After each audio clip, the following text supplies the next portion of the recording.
What's good, everybody? This your boy D Money, and we on another episode of A Lot of Fashion Podcast. And what we like to talk about here on the A Lot of Fashion Podcast is pretty much everything business, whether it be business development or business to industry. So primarily what we've been talking about on the podcast for this new season is tapping into building a product from nothing. We just talked to ALOF Lifestyles, and she pretty much broke down how she's developed her product and also how customer service has been a big part of what she's done. So you can check that out on our last podcast, but on the previous 3 podcasts, we had a mini series that primarily touched on building your product from nothing.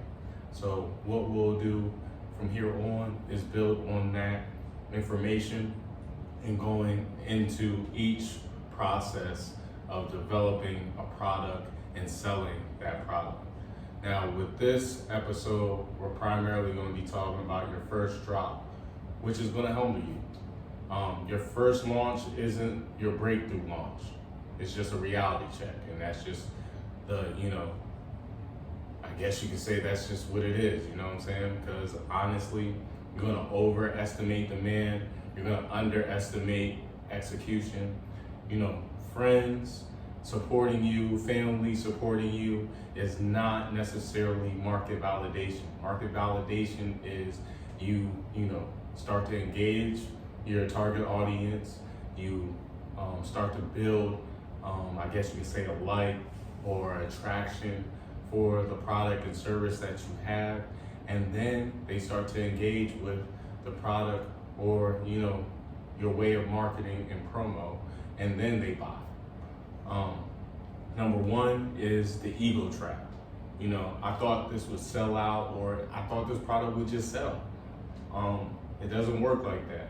Expectations kills any consistency and kills any true logistics on what you're gonna do for marketing, selling, and promoting your product.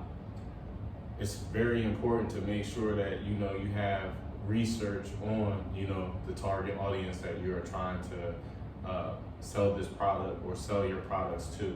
The next thing is making sure that you actually are tied in with the trends in the market and understanding the originality that you are putting out there has some alignment with what the market is asking for and wants. You want to solve a problem. You don't want to just create something.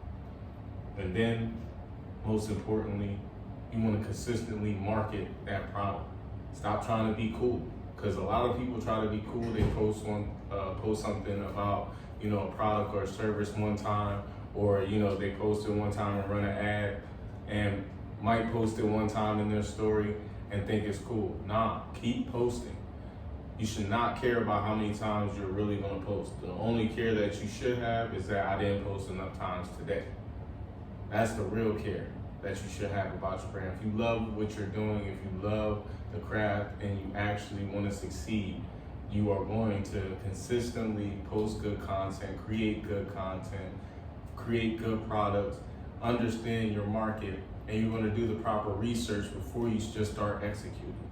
Number 2 is reading the results. What actually sold?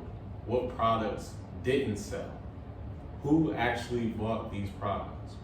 Number 1, what actually sold? The products that actually did good, you want to replicate doing good with those products again. You don't necessarily replicate the product, but what you might do is you might restock inventory. You might also create similar products, but not necessarily the same things, just variations of that product, evolutions of that product. You also look at what didn't work.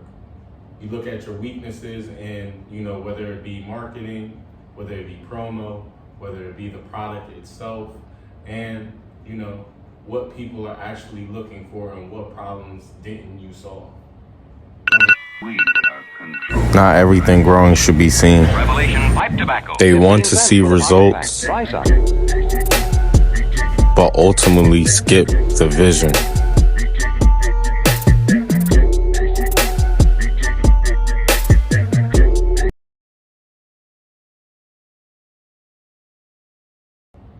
Number 3, who actually bought it. Now you're tapping in more into the target audience. You're tapping in more into the analytics of the demographics, who these people are as individuals, where they live, how they eat, how they sleep, those type of logistics. That helps you to understand who you're selling to and what future products you develop, who you'll actually be attracting. Number 3 is adjust and don't quit.